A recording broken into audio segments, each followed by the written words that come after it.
WCBI News at 6 starts now. Good evening, everyone. A Columbus man will spend 20 years in prison for armed robbery. 23-year-old Tyree Sparks made the plea deal in Lowndes County Circuit Court this week. We have video from his 2015 arrest by Columbus police. Sparks was facing multiple charges, including the robbery and kidnapping of a railroad worker. Columbus investigators also accused Sparks of robbing two people on 3rd Avenue South back in November of 2015. The plea deal allows Sparks to plead guilty to one count of armed robbery. The other charges, including a possession of a weapon by a convicted felon charge, were retired. Sparks was also given 5 years probation, and he will have to pay fines.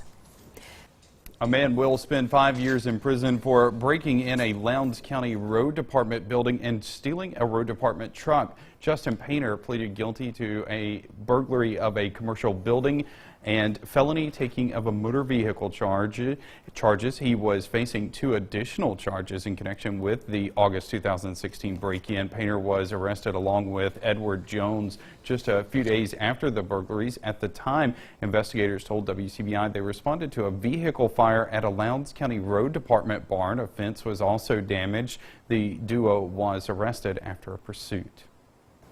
A Columbus mayoral candidate will voluntarily seek treatment at a mental health facility. Garthia Halbert signed the waiver for outpatient treatment this afternoon in Lowndes County Chancery Court. The court proceeding comes after a February 13th incident where she was escorted from Columbus Mayor Robert Smith's office by police and later got out of a Columbus Police Department patrol car on Highway 45. Smith and Sylvain McQueen are running as Democrats in the mayoral race. Halbert is the lone Republican. A man is questioned in the death of a Chickasaw County woman. Chickasaw County Sheriff's Department says accusations came out during the Tammy Townsend investigation that led to charges for a different crime against her ex-boyfriend, Daryl Jefferson. Jefferson was arrested yesterday and charged with touching a child for lustful purposes. The Mississippi Bureau of Investigations is handling the Townsend case. She was reported missing in December and her body was found in January. A grand jury returned an indictment against Jefferson in that sex crime case. A Jackson man is arrested in connection with the death of a Louisville native. Christopher Grubbs is charged with murder. Jackson police say Raphael Thompson was found shot multiple times in a car on University Boulevard near Jackson State's campus. Thompson was a 2009 graduate of the Mississippi School for the Deaf. Amory leaders are making repairs to some damaged storm shelters there. Amory Mayor Brad Blaylock says there is extensive damage to the shelters behind the West Amory Community Center. The vandals destroyed the locks, they spray painted vulgar words on the walls, and they tried to destroy the seats inside the shelters. Fortunately, we're able to get to these and maintain these and repair these before we've ever had storms, but it does get frustrating to continue to have to put the man hour and the expense into maintaining these shelters when somebody is intentionally defacing them. Blaylock says this has happened before and anyone who sees anything should contact local law enforcement. The Amory Rotary Club hands out its annual awards today. Tim Stark is the Firefighter of the Year. He's been a firefighter for 26 years. Johnny Dale is the Police Officer of the Year. He's been a patrolman for 5 years. Their peers voted on the honors. We'll be planning on retiring in June of this year, and although it's kind of tough to think about, but it also, you know, when it's time, and I know the fire department's in good hands. 5th year the Rotary Club has given out these awards. The People Who Protect Tupelo's public school students spent the day in class. The safety audit training updates administrators and crisis management coordinators on the most effective ways to handle emergencies. Action is always faster than reaction. And in a strategic sense, that's what Tupelo Schools is doing, is they're taking the initiative to lean forward and train their people to respond appropriately to positively impact the outcome of a critical incident like an active shooter or something of that nature. TPSD will take what they've learned to modify training and improve safety throughout the district. Time now to turn our attention to weather. Chief Meteorologist Keith Gibson joins us with a first look. Keith? Well, Joey, right now we have temperatures in the 60s and 70s across Mississippi and Alabama. Extremely warm for this time of year. Just amazing warmth, and it will continue tomorrow with these southerly breezes that will stay with us as we go throughout the evening and overnight hours. They will gradually increase later on tonight. Here's our Thursday evening planner. We're mainly clear right now. A lot of 60s out there. Keep in mind the average high right now, upper 50s to around 60, and we're well above that this evening. Tonight, down into the upper 50s. Record highs possible tomorrow. More on that in just a few minutes. All right, Keith, thanks a lot. Some Lowndes County students are recognized for their hard work and overcoming obstacles. The Columbus Exchange Club handed out the Accepting the Challenge of Excellence Awards, or ACE, at a luncheon this afternoon. Private and public school counselors recommend a student who is beating the odds and overcoming some type of hardship. The student then applies for the honor. Caledonia High School's Will Ayers won the overall ACE award. He has cancer and continues to encourage others to accomplish their goals. I hope my story inspires others by just letting them know that no matter what you go through, that you just don't have to give up, that you can get through anything and accomplish your dreams no matter the obstacles in front of you. Ayers will now represent the district in a regional competition. Tupelo's Teacher of the Year receives a special surprise in front of her class and colleagues. The gym at Tupelo's Joyner Elementary was full of parents watching a play by the first graders. Afterwards, first grade teacher Brittany Womack was given a plaque and a check for $1,000. It's part of the honor that goes along with being named Teacher of the Year for the district. I love coming to work every day. You never know when your influence is going to end as a teacher. Little things that you say, the students remember and they pass on for generations. So you really know, you never know when your influence is going to stop. And so I do love that aspect of teaching. Womack has taught at Joyner for 4 years and she has worked for 6 years in the district. Another area teacher is about to give a whole new meaning to higher education. We find out how she's learning to new heights when we come back. WCBI News at 6 with Andrea Self and Joey Barnes. A Guntown Middle School teacher is about to take a high-flying adventure. WCBI's Allie Martin visits with the educator and has a preview of the upcoming mission. Connie Gusmus is telling her science students about what will be the trip of a lifetime. I do get to go in the plane. That's what it looks like right there. The Guntown Middle School science teacher is one of 22 educators nationwide who have been selected to take part in NASA's Airborne Astronomy Ambassadors program. It means Gusmus will fly aboard NASA's modified Boeing 747 called the Stratospheric Observatory for Infrared Astronomy, also known as SOFIA. The plane is outfitted with a 100-inch infrared telescope. SOFIA flies anywhere from 38,000 to 45,000 feet in the atmosphere, so it's actually flying in the stratosphere. That means it's up above 99% of the water vapor. And the water vapor here on planet Earth does not allow infrared to penetrate. So that's why it's so important for SOFIA to be up above that flying to get really good and accurate data. Gusmus, along with ICC astronomy instructor Robert Swanson, are the only 2 Mississippi educators chosen out of more than 180 applicants. When we had our first meeting, teleconference interview, one of the things that the people that was running SOFIA said is that it's not luck that got you here. It's a panel of your peers that evaluated your work and what you do, and that you were selected. The educators will make 2 9-hour flights in SOFIA. The state-of-the-art technology allows clear images that aren't possible from observatories on Earth. Gusmus says she's ready for what will be a unique opportunity. You're going to be able to see the stars, and you're going to be able to see the planets without an obstructed view, as close as what I can get. And one of the things that I know is in my heart right now is to look at the universe and the creator of the universe and what all is out there. Gusmus knows that teaching astronomy and science won't be the same after the trip for herself or for her students. In Guntown, I'm Allie Martin, WCBI News.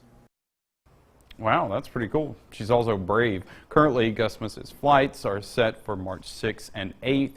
They will leave from California. Record warmth across the southeast for tomorrow. and that will be replaced by some cooler weather as we get into the weekend. All the numbers, all the details are coming up after the break.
Your First Alert weather forecast with Chief Meteorologist Keith Gibson.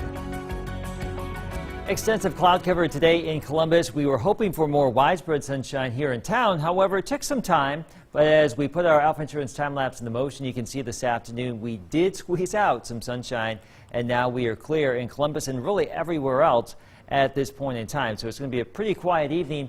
The stormy weather is nowhere near the deep south right now, but we will have a cold front come on in about 24 hours. That will give us a chance for a little bit of rain.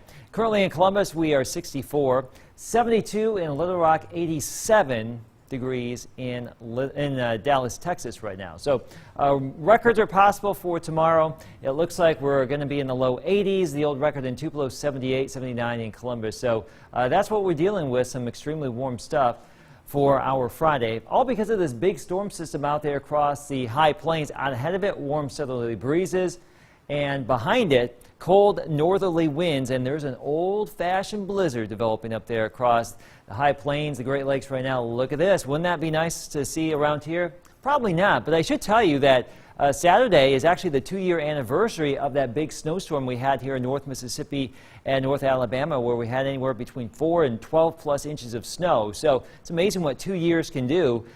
2 years ago it was down here, and now it's up there.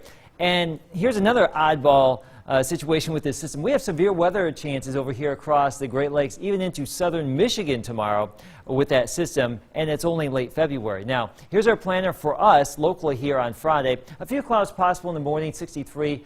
Mostly sunny, 76 for your lunch hour, 82, windy and warm in the afternoon. It will be windy tomorrow. Winds from the southwest, 10 to 25 with some higher gusts, but that will take us up to about 81 in Tupelo, 82 in Columbus, 80 in Ackerman, give or take, and low 80s in West Alabama. Speaking of Lamar County and West Alabama, programming weather radios tomorrow, 3:30 to 5:30 at Durham Pharmacy there in Vernon. Here's Futurecast picking up on those warm southerly breezes, and we are dry through the afternoon tomorrow. There's the front, and it looks like sometime between 5 and 10 o'clock tomorrow evening there will be a chance for a little bit of rain with the front, and then some cooler air behind it, and we fall back into the upper 50s for your Saturday. A freeze possible Saturday night, mostly sunny, 62 on Sunday. Upper 60s, low 70s return next week, along with some rain chances. The allegations and violations are settling in with the Ole Miss football Out program. of the Columbus City of Columbus. Reacting? We'll find out next in sports. WCBI Sports with Robbie Donahoe is brought to you by your local Ford dealers. Go further. It's been a difficult year at Ole Miss, but it came to a head on Wednesday with the Rebels responding to the NCAA's final notice of allegations and the completion of their investigation into the football program in Oxford. The school has self-imposed a one-year bowl ban and forfeited its postseason revenue for the upcoming season. The bad news, though, hasn't dampened the spirit of the players on Hugh Freeze's football team, as many took to Twitter over the last 24 hours to show their unity and strength. Let's run through a couple of these here from players. Offensive lineman Jordan Sims will forever and always love my brothers, as this adversity will bring us closer. Elliot Markison, the mission hasn't changed. We are still Ole Miss, hashtag hotty toddy. Javon Patterson, offensive lineman. We are Ole Miss. God got a blessing with our name on it. Strength coach Paul Jackson, circumstance has not changed the standard. This team will not back down from a little adversity. Also, defensive lineman Marquise Haynes returning for his senior year. I love my coaches, the players, and the staff. We are ready to face adversity. And wide receiver A.J. Brown. Y'all can kill all the noise about transferring. I'm riding till the wheels fall off. with my brothers. We'll continue to follow Ole Miss, and we'll get a chance to see how they are this spring.